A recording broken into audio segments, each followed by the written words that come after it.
Hello once again, SEC Mafia. It just means more here on this podcast. Welcome in, everyone. We want to thank you again for joining us for another week of SEC Mafia, a football podcast. A few updates. We are now on Spotify and Amazon Music. You can now listen to us hands-free, no ads on YouTube going down the road. So yeah, everybody can listen on that or, continue to listen on our YouTube page. We hope everybody's doing good on this Monday of recording. Hope everyone enjoyed this last weekend of football for the SEC, moving into the off season for SEC now. And I hope everyone is looking forward to the national championship coming up this week. I will say this was a good weekend. The way it all was lined up with a college football playoff game Thursday, then Friday, NFL playoff Saturday, yesterday, and then a playoff game tonight. It does make for a really good, long, intriguing weekend of playoff football. Just didn't turn out too good for the SEC. No. OSU came in there and gave us a big horns down this week for the SEC. So I'm sure we'll dive right into that. For those of you watching on YouTube, you may now turn your attention to the screen. And for those of you listening on Spotify and Amazon, our SEC Mafia contact information is up on the screen. Our X handle is at SEC Godfather. Email is sec-godfather@gmail.com. And our Facebook group. Not at Gmail, mail. it's just mail.com. At mail. My bad. My mistake. Facebook handle, SEC Mafia. That is a public group. Anyone is welcome to join. We appreciate all the support and love we are getting from everyone on there right now. And, of course, on about YouTube. A week ago on the real quick, Tyler, about a week ago on the Mafia public page there, we were sitting at around 75, 80 members, something like that. And we put out a Facebook post and we asked you all to help us get to 100. We're currently on 100. I think last time I checked 145, somewhere in there. So thank you everyone for that. Again, continue to send that out. Let's try to get it up to 200. Yeah, absolutely. Keep going. I think we're up to almost 50 subscribers on YouTube. We would love to double that as well and get to 100. But also, any episode that we post on Spotify and Amazon Music, please get on there and download that episode. The downloads is how we can keep up with who's listening, and we can reach out to you, get in contact with you, get your questions that way. So anytime that's on Spotify, just click the download for the episode. And let us know that you're enjoying this. We want to keep doing this. We are a small upstart podcast. Obviously, we're not big time or anything. The best way you can help us out is to just comment under YouTube. Even if you just give us a thumbs up, if you just put one letter in there, the more people that watch, that comment. I think we average around 100 viewers. If we have 100 people that view and there's 50 comments or so, that's a pretty good view to comment ratio, and it helps the algorithm actually start pushing it out to other people. So if you just comment, thumbs up, like it, whatever, that helps us out a ton. Same with the downloads for Spotify. And if you're looking on the screen on YouTube right now, I put the two on side by side, and it says now on Spotify. I will put the link for that for both sites in the description. And if you don't know where the link is, all you have to do is type in completely word for word SEC Mafia, a football podcast, and it pulls right up. You can go right in. All of our episodes, I think, dating back to maybe episode 4 are on there. And so, yeah, we appreciate your guys, and welcome back yet again. We got another meme this week. Didn't turn out well for the Longhorns and Quinn Ewers. So, yeah, sad day for the Longhorn Nation. And as that, we will move ahead. Congratulations this week to Mr. Nick Myers and Jeff Cowan. These guys almost guessed the score correctly. Nick Myers with a score for Ohio State 28, Texas 17. Jeff Cowan with a score of Ohio State 27, Texas 17. So they were right there on it. Yeah, they were all over it. Let me ask you this question before we get into it to kind of serve us up an appetizer for this game. Oh, I love me some hors d'oeuvres. Please, sir. What do you feel? How much support do you think Texas had from the rest of the SEC? Normally in years past, when we have seen LSU in 2019, I know I was pulling for LSU in 2019. Georgia in 2022. For the most part, I'm always pulling for SEC schools in these non-conference games and in bowl games and in national titles. I want to see the SEC be the powerhouse to continue. But from the Twitter interactions and the Facebook interactions and the things that I was seeing, I don't think Texas has come into the SEC and made too many friends. I don't think they had the support of the SEC like some of the other schools in years past. What do you think? From what I have noticed, like you said, for Twitter and Facebook interactions, they were getting hate all week long. It doesn't, like you said, they didn't make too many friends coming into this thing. I don't think that the easy road and the easy path kind of meshed well for everyone else. I mean, I don't know who deals with scheduling, but obviously, Texas had an easier path than other schools, and I think other schools who had harder paths and harder schedules didn't take a liking to that, and so they sort of, they're happy with the outcome of this game. Absolutely. And with that, going to get right into the semifinal review. Up on the screen, if you're watching on YouTube, we see the insignias of the Cotton Bowl, Ohio State and Texas. Ohio State coming out on top, 28-14 in a riveting game. Really was interesting. I mean, it was a good game, good close game all the way through. I mean, up until 5 minutes left of the fourth quarter. It wasn't like the other Ohio State games where this game, was not decided in the first quarter. Just like we talked about last episode, we said that if Texas weathers the storm in the first 10 minutes of the game, they have a chance to be successful. And I thought that they did a very excellent job with weathering the storm with how fast Ohio State got started. They did a good job of weathering the storm and clawing their way back to make it, a 7-7, 14-7 game right at the half. Yeah, it very easily could have been 14-0, 21-0 before you blinked your eyes. But Ohio State just had some uncharacteristic penalties that backed their drives up, stalled some drives out, forced them to punt, and allowed Texas to kind of, like you say, grind it out, weather that storm. And then they were able to score, late in the second quarter, tied up, have all the momentum, and then boom, a 75-yard screen pass where Texas just absolutely dropped the ball on defense. But going back to a week ago, if you paid attention to our breakdown before the game, we told you that Texas was going to have to be able to run the football effectively to have a chance to win this game and ultimately first and go with the one. They could not run the ball and force their way and will their way into the end zone to tie the game up. They ended up with 50 yards, 58 yards on 29 attempts, 2 yards per carry. That's not going to get it done in this type of game. It's just not going to get it done. No, and if you notice from last week, the one thing that I harped on was Texas's ability to be able to stop the run, and which they did successfully. Ohio State only averaged 3.4 yards per rush. Their leading rusher was Travion Henderson with 6 carries and 42 yards. On the flip side, Quinshon Judkins did have 9 carries, 36 yards for 2 touchdowns. But the big thing for Texas's defense this week was lack of focus on the big plays. And usually the little things correlate to the big plays. And in this instance, there's 2 key plays that really just stand out for this whole game. And it is the screen pass right before the half to where they just dropped the ball and allowed a screen pass to go 75 yards to the house with, some 40-odd seconds left. And then the Quinn Ewer's strip sack fumble to the house. Those 2 plays really were the key to this ball game.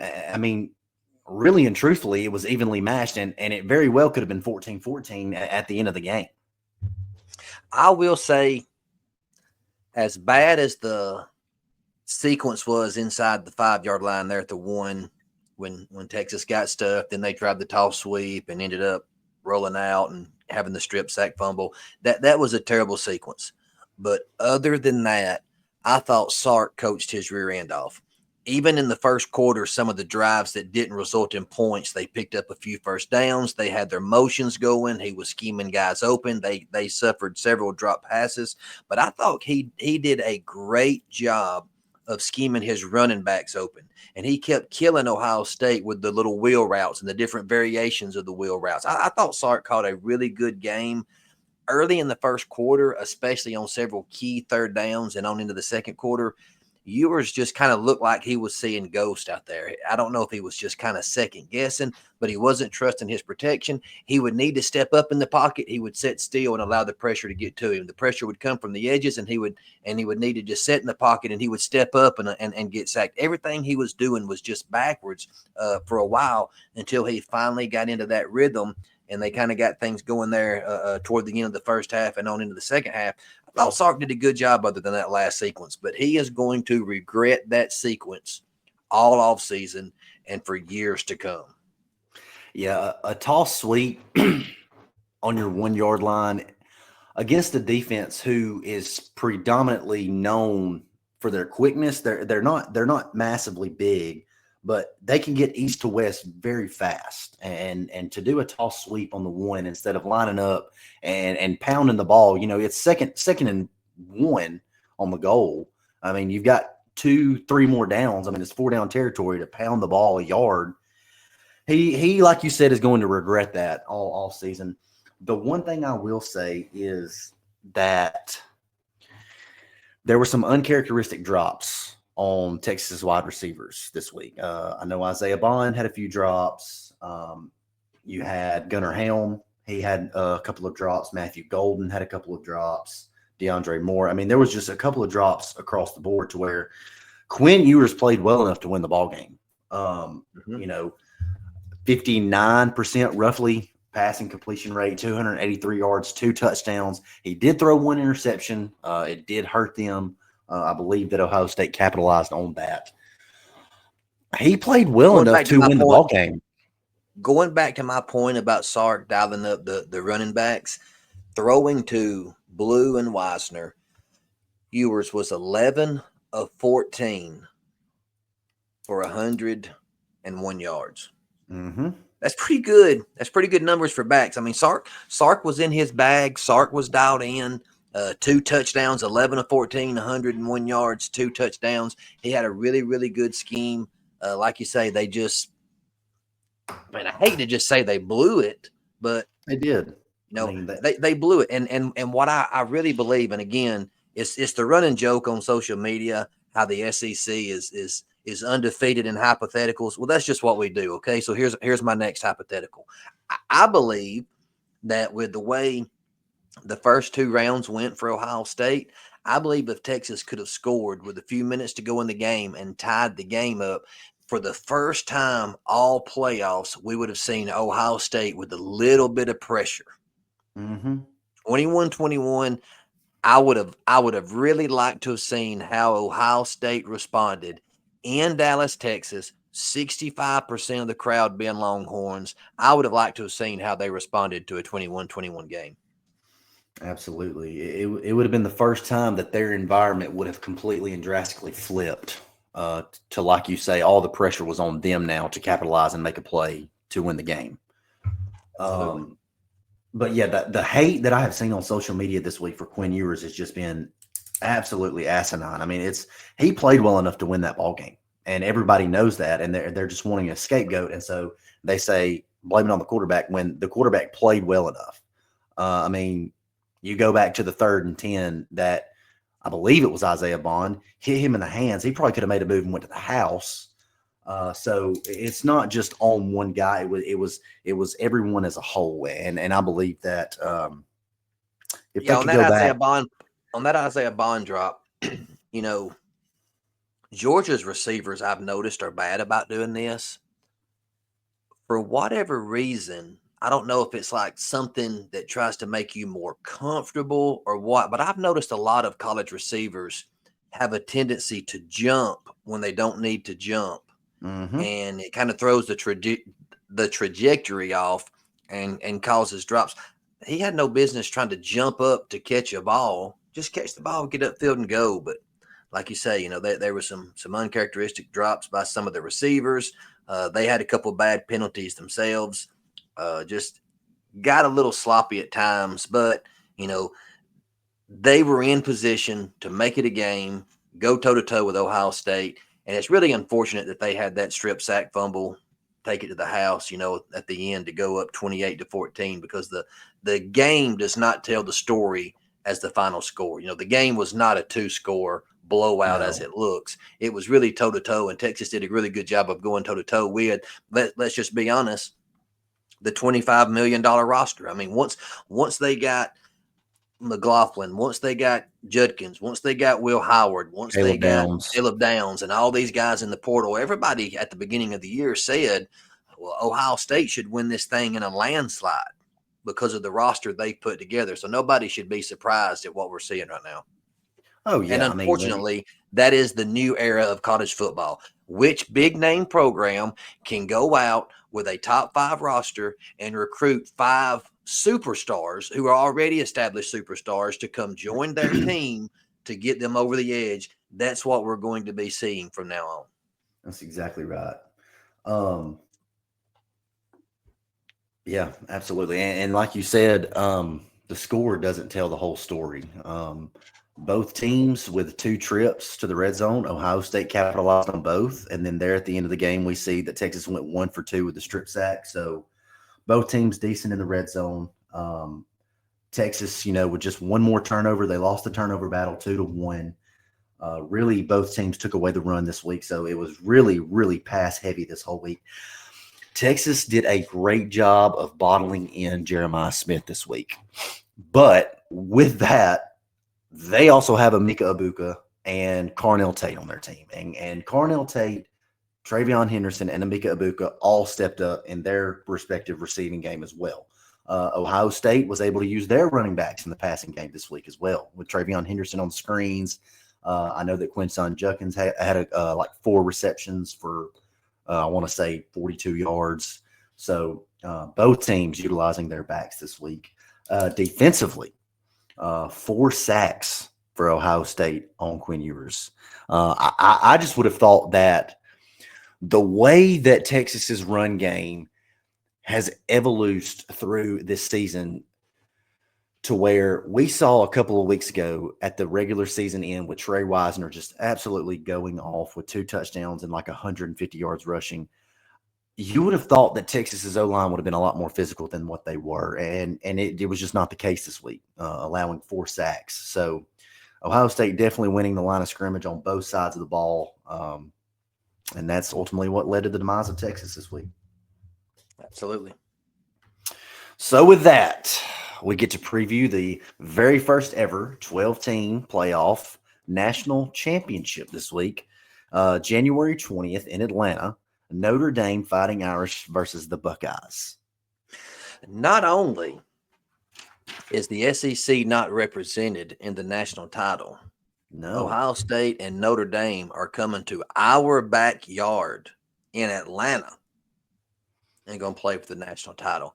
This is one for SEC fans that kind of leaves a bad taste in your mouth. I don't know of any SEC fan that I have talked to, coworkers or anybody that I've talked to in the last few days that is really excited about this. Of course, we'll watch it because it's college football and it's the national championship. But the majority of the people that I have talked to have said the same thing. I wish they both could lose.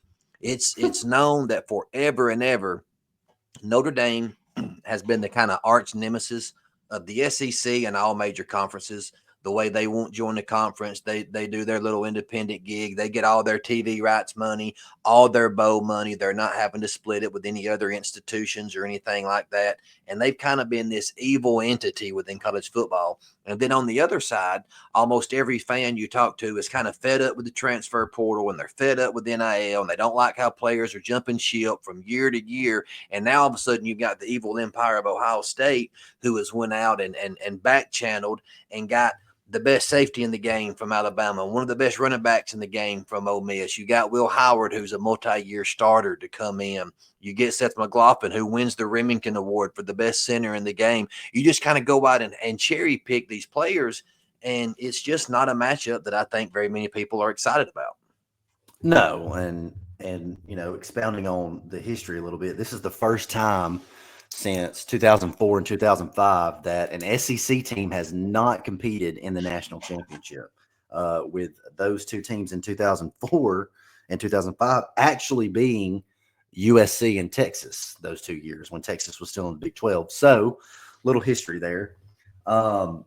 it's odd not seeing an SEC team in 2 back-to-back national championships just because of how many have won the national championship in the last 20 years. I want to say it's 16 in the last 20, maybe. It's something crazy like that. 15 But out of 18, 13 out of 18. It's something wild. But to play devil's advocate here, on the flip side of the argument of most outside conferences not liking Notre Dame for all of the reasons you listed, do we kind of want Ohio State to win? That way the power still resides in the Big Ten and SEC? I mean, because we all know that if Notre Dame wins, they will never join a conference. Well, they're not going to do that anyway. They're not going to do Notre that Dame anyway. is There's too much money that is involved with them receiving the full check and not splitting it within the conference. They're not going to do it. They have too much support on the outside and too much boosters on the outside coming in. But Notre Dame is never going to join a conference until there is some type of entity. I don't think the NCAA has the power and authority anymore to make anybody do anything. They're not going to make them do it. The only way Notre Dame is going to join a conference is going to be for there to be some type of bylaw put into place in the by CFP, all the conferences within the CFP that says in order to qualify, you must be a member of a conference. And I thought James Franklin, I thought he said it well in their press conference last week leading up to the game. You know, he said it right in front of Marcus Freeman. He said, no disrespect to you, coach, or any of your players or your team. I don't think it's fair that you're not in a conference. And I tend to agree with that. yeah, I mean, it's not. It's one less game, and you don't have that extra, almost sort of like a play-in game is what we're treating it as, and kind of like we discussed last week, to where if you have to come down to, a 12-0 Notre Dame team who doesn't play in a conference versus an 11-1, let's say, ACC team who did lose their conference championship. I mean, that's the dilemma that we will see in futures to come if they do not join a conference, which I mean, like you said, there's going to have to be some sort of bylaw to where they need to join a conference. I mean, all their other sports do it. Their other sports are all in the ACC. So why not football? It's just things like that this new setup and the new system of the 12 team, there's got to be fixes for it. Well, and I'm going to say this too. In my lifetime, okay, this is already the 4th different way, mechanism, whatever you want to call it, that we have used criteria, I guess, to crown a national champion in football.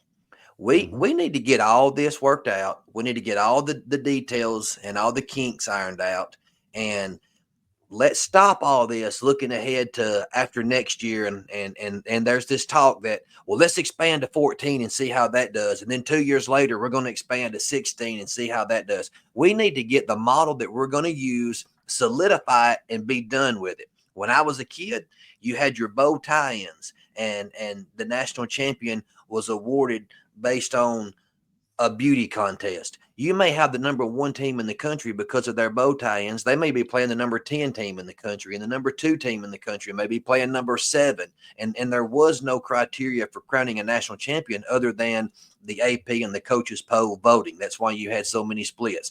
Well, then all of a sudden we come up with this BCS. We're going to have number 1 play number 2.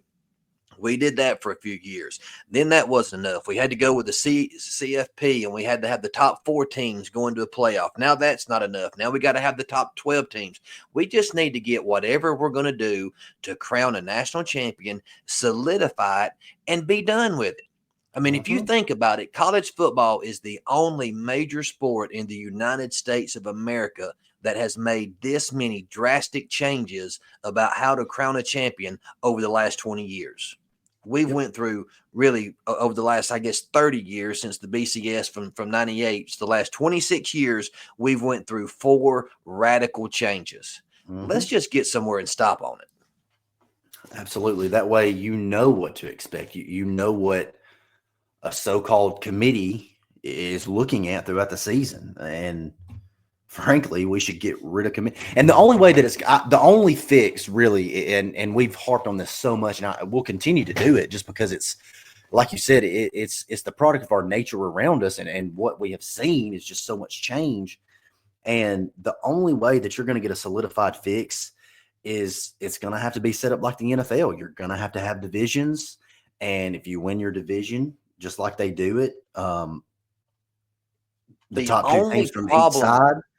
The only problem with that is you've got certain conferences. I mean, if you think about the SEC and the Big Ten, they've each got 16 and 18 teams in their conference. That's as big as the entire AFC just in that one conference.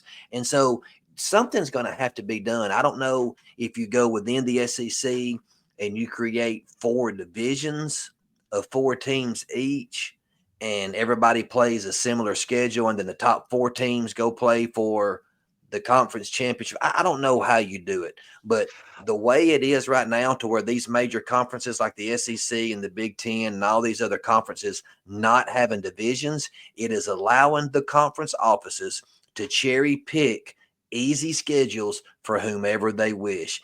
Again, I've said it. Look at the Big Ten. The Big Ten did a radical change on their conference. Yep. They're not returning home and home games this next year. They've done a radical change to protect Ohio State and Oregon and teams like that from not having to play each other 2 years in a row. Meanwhile, Texas's easy schedule, or what we think is easy right now, is just going to be flipped around to where Alabama, Georgia, Ole Miss, South Carolina, they're going to have the same meat grinder that they just went through this past year. Something's got to be done to balance out the schedules, or we've actually got to come up with some type of formula or eye test or something that takes into consideration the strength of schedule.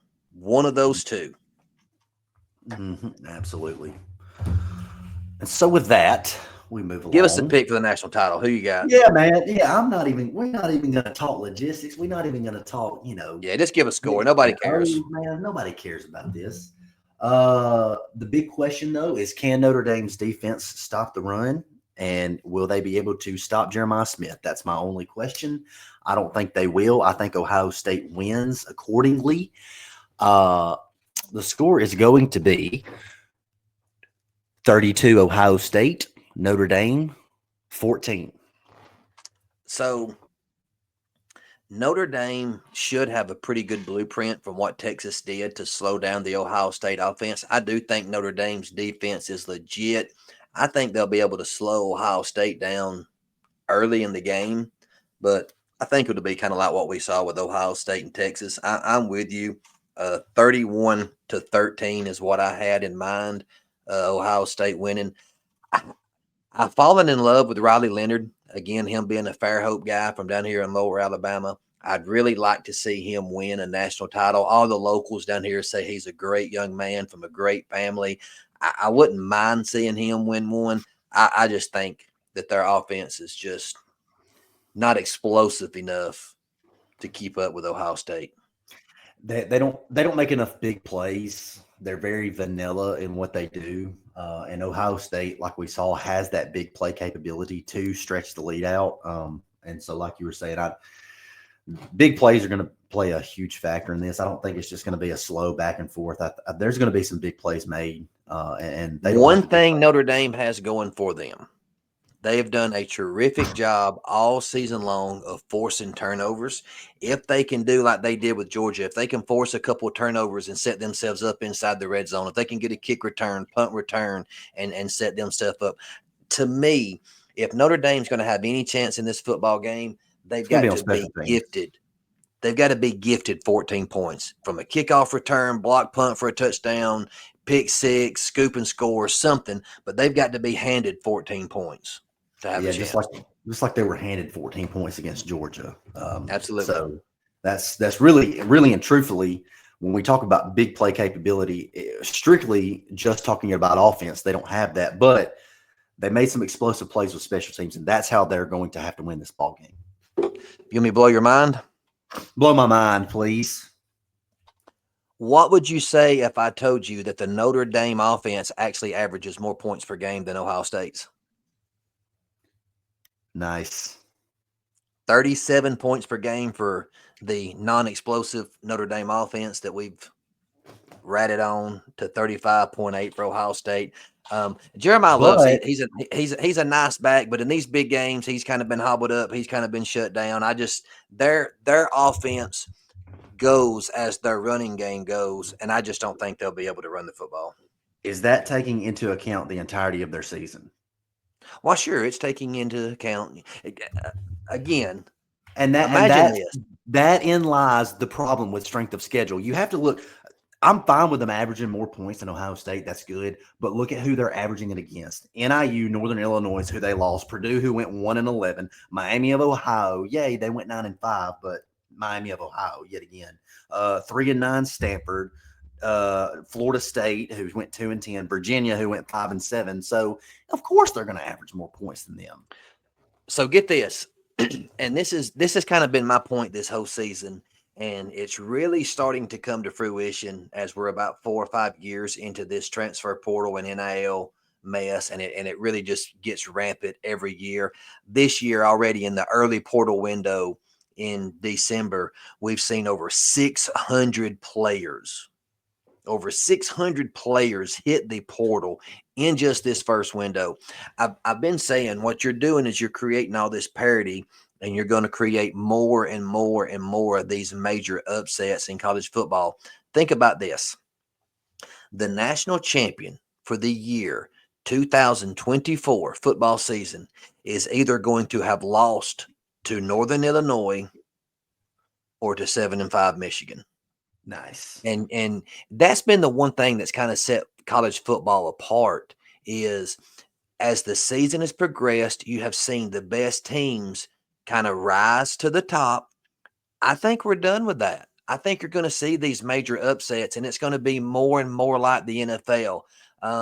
In the NFL, I guess the Tennessee Titans are one of the worst teams in the NFL. Kansas City Chiefs will say they're the best team in the NFL. If you took the Kansas City Chiefs and the Tennessee Titans and they played 10 times, the Titans would probably go 2-8, but they would win 2 of those games. Mm-hmm. You know what I'm saying? And that's what we've created here in college football. We've created with the transfer portal and NIL a system to where we're going to see more NIUs beat Notre Dame. We're going to see more Vanderbilts beat Alabama. We're going to see more Michigans go 7-5 and beat Ohio State. That is the new norm. Yep, absolutely. And so with that, we're going to shift our attention to reader questions segment. We got some good questions this week from different readers across the board. So this one coming in from @Pigskin Smoocher. If Ryan Day makes it to the Natty, and loses, does this put him back on the hot seat? No, absolutely not. Now, don't get me wrong. Every fan base has a lunatic fringe of about 10% of their fan base. And if Ryan Day loses, you're going to have about 10% of a bunch of morons jumping all over social media, wanting the guy fired, get him out of here, get him gone, he's a bum. Who are you going to get?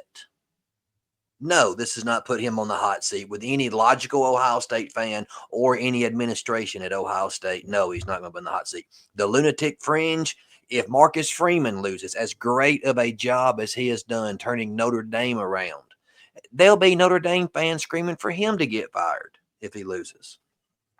Yeah, you brought out the Kirk Herbstreit lunatic fringe. The lunatic fringe still helps pay their salary, so we do not condone anything like that. But the level of and just looking back, when was Ryan Day hired? 2019 or 2018? Yes. I can't remember.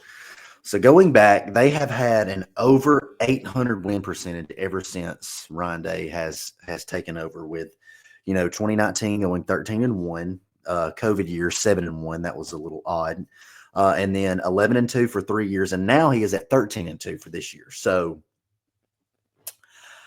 you can't say that just from one game, one bad game here, one bad loss here. Yes, I know he's got a thorn in his side with Michigan. You're still getting double-digit wins every single year with him being as a coach, and to have that level of success, to be in the playoff picture every year, you can't just say that he will be on the hot seat. I'll say this about Ryan Day. Go back to the 2020 national championship game when they played Alabama.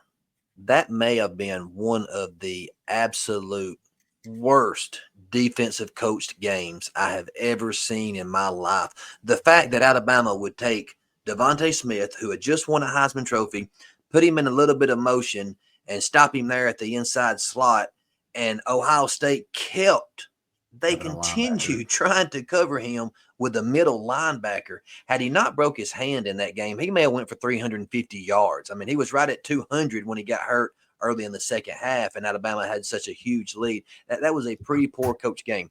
Go back to 2022 against Georgia. They did have a poor benefit. You know, it had some bad luck with the Marvin Harrison targeting injury, him coming out of the game. But late in the game, they got into fringe field goal range, and there was still about a minute, 35, 40 seconds somewhere in there on the clock. And he went very, very conservative and put the game in the kicker's hand, or kicker's leg, I guess you would say. And he ends up shanking the kick and misses it. All right. Here's what I'm getting at with Ryan Day. He has proven that there is a track record of making some pretty poor decisions in these big games. You know, sometimes you get in these big games and all you can think about is the end and what's waiting on you at the end, the big prize, and you're so close and you can feel it and you can taste it. It'll be interesting to see. He's got the best roster. He's got the best team. They're 8.5-point favorites the last time I checked. There is no reason whatsoever that they should lose this game. If they do, some of the chatter is going to start back, but he's not going to be on the hot seat. No. Our next I'll tell you what to question. put him on. I'll tell you what to put him on the hot seat before we go ahead. More than losing this game next Monday, is losing to Michigan again next year. Yep. Our next question: should the federal government get involved and enforce caps and contracts? This is coming in from Football Lover -W70. Yes. Yes. Yes. Yes. Yes. Yes. Yes. You have to put it in some form of law. There has to be some form of law to where you get some type of loyalty and some sort of development. You've got freshmen coming in who are making millions before they even set a snap and up and leave when they don't play. And they're underdeveloped and they go on to transfer to 5 more schools. And it's got to stop. So I'm going to disagree. I think our country is in enough shambles right now. We need the federal government doing federal government things. I'm not going to go into a political rant right now. No. Now, do we need some type of governing body? Maybe all the conferences come together and they boot the NCAA out of football and they come up with their own entity. Maybe they do. Maybe we do need a commissioner. Maybe we do need something, but there's got to be something. I agree totally. There's got to be something to slow the madness down. If you're going to do that, you're going to have to involve a players association just like the NFL has, because they're going to have to talk about their rights. That's what you're going to have to do anyway, though. I mean, You cannot take an amateur athlete, and even though we're paying these guys, some of them millions of dollars. Carson Beck, it's been reported anywhere from $3 to $6 million is what he got bribed with or persuaded with to go to Miami. Even though he's getting paid that much money, he's still considered an amateur, and you cannot take amateur athletes and put them into a contract. So something's got to be done. Maybe that's where the federal government comes in to kind of change that law. I don't know who would be responsible for saying, okay, these college athletes, they're no longer amateurs. I don't know, but something has got to be done to fix this and change it. No, I agree with you. They've got enough on their hands as it is. But I was just being drastic and saying that something does need to be done, whether federal government steps in or the NCAA gets disbarred from this mess to where it can be in the hands of the committees or something. But last question from Big Daddy TA from Jasper. What is Quinn Ewer's legacy as a Longhorn? So Quinn Ewers has been getting, like you said, a lot of hate after last Friday night's football game. This has really become a pet peeve of mine in the last few years. So I know we have never really told our backstory or anything. I'm obviously, for you that don't know, I'm Tyler's dad, and Tyler did an internship with the University of Alabama whenever he went to college there. And I got some pretty nice perks for 2 years. I got to go all around the country for free and got free tickets to Bama games. So I got to go sit in the parent section with all these players' parents and go to, College Station and Knoxville and really got to travel around the SEC. And I've always been the person who has sat back on my couch, eating my Doritos in my 40s, Couch quarterback, drinking bro. my Couch quarterback. drinking my Dr. Pepper, and I watch a prime chiseled athlete like Jalen Milroe throw an interception, and we sit back as fans eating Doritos, overweight, gray haired, bulging disc in my back, can't even bend over and touch my toes, much less go out and throw a pass like he does. And we sit back and go, golly, man, that guy sucks. Get him off the field. I'm gonna say this. Being in these stadiums and sitting with some of these players' parents really opened up my eyes. Remember something, fans. These are 18, for the most part, 18 to 21, 22-year-old young men. Yes, there's some exceptions. I know Ryan Williams is 17. I know the Swarbrick guy from Ohio State. He's like 24, 25. For the most part, we're talking about 18 to 21, 22-year-old young men. And I promise you, I've seen it with my own eyes for 2 years.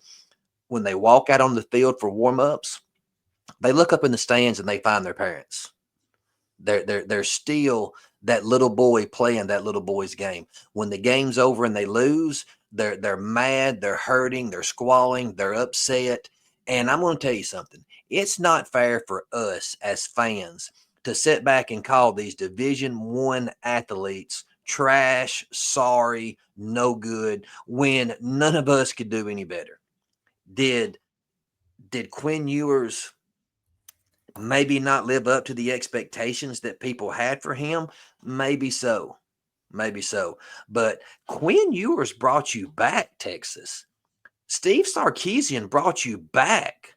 After the 2009 national championship game, Texas went into a downhill spiral, fired Mac Brown, you fired Charlie Strong, you botched the Will Muschamp coach in waiting situation, you fired Tom Herman, you went through coach after coach after coach, and now all of a sudden Steve Sarkisian comes in, Quinn Ewers comes in, and you've made the Final Four 2 years in a row.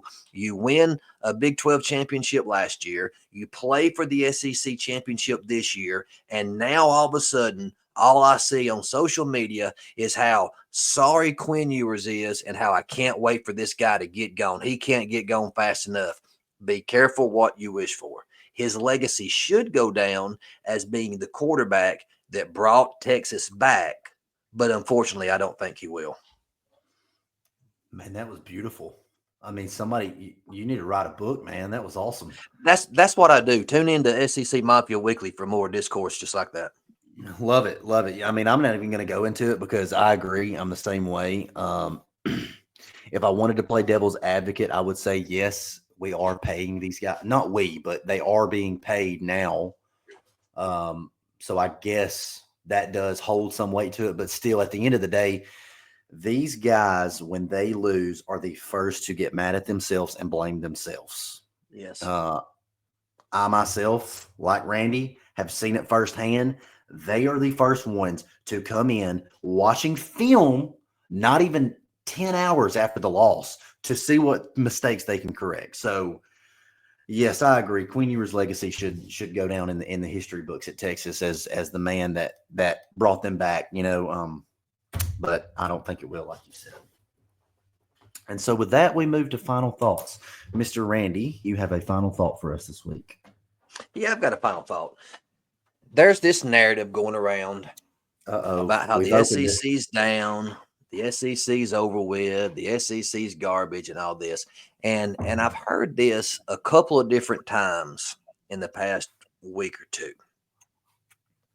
The SEC's down because Nick Saban's gone. I even heard several national broadcasters make the comment that there really was no SEC dominance for the past 20 years. It was all just Alabama, and everybody was riding Alabama's coattails. Well, you can spin it that way. Sure. In the last 17 years, Alabama won 6 national titles. But if we go back 20 years, Florida wins a national title in 2006 and 2008.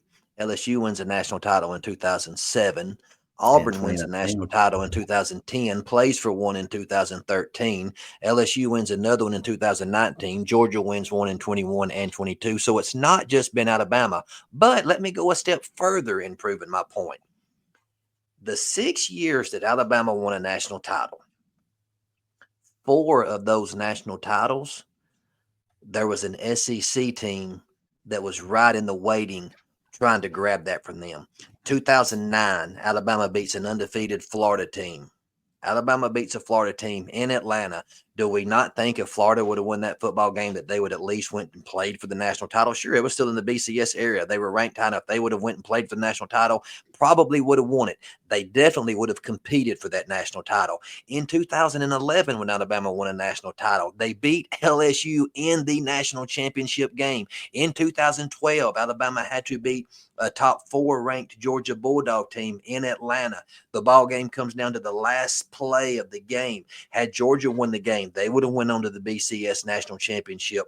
They played a Notre Dame team that Alabama beat 42-14. Can't we all agree Georgia probably would have won that national title? 2017, once again, Alabama beat Georgia in the national championship game. So there is 4 of Alabama's 6 national titles that had Alabama not been there in the equation, there would have been another SEC team waiting in the wings. My point is it's not just been Alabama. It's not just been a one-trick pony. It's not just been this one team that everybody else in the country is riding their coattails. From top to bottom, the SEC, and I still believe, is the best conference from top to bottom. Do they have the best team? Not last year and not this year. But here's the thing about the SEC.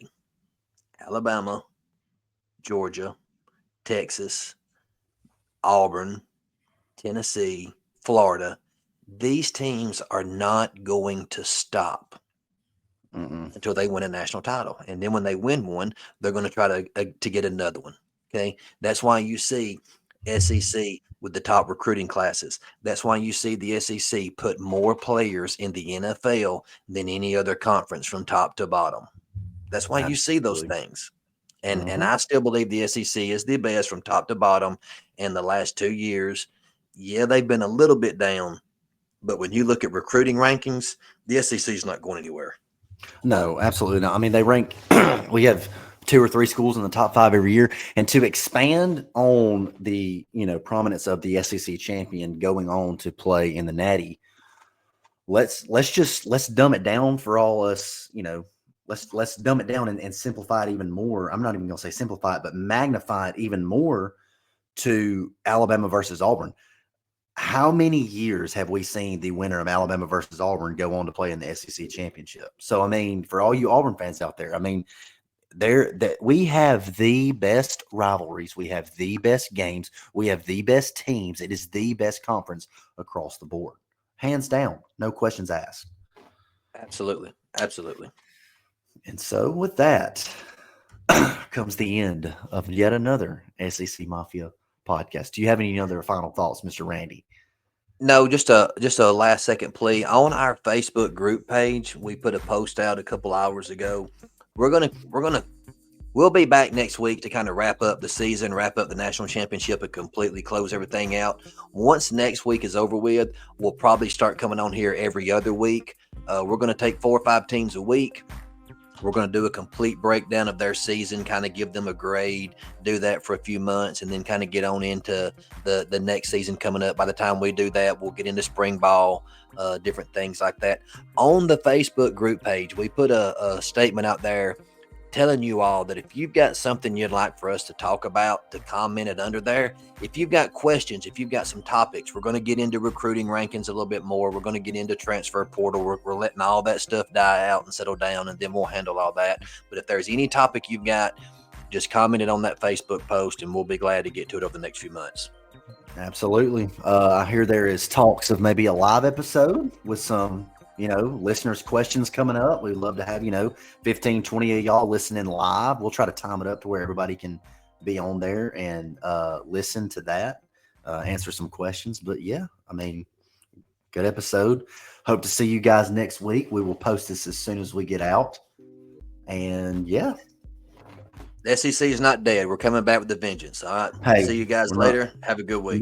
Not dead at all. You know, SEC Mafia, whether fields are wide, SEC Mafia, where we have SEC pride.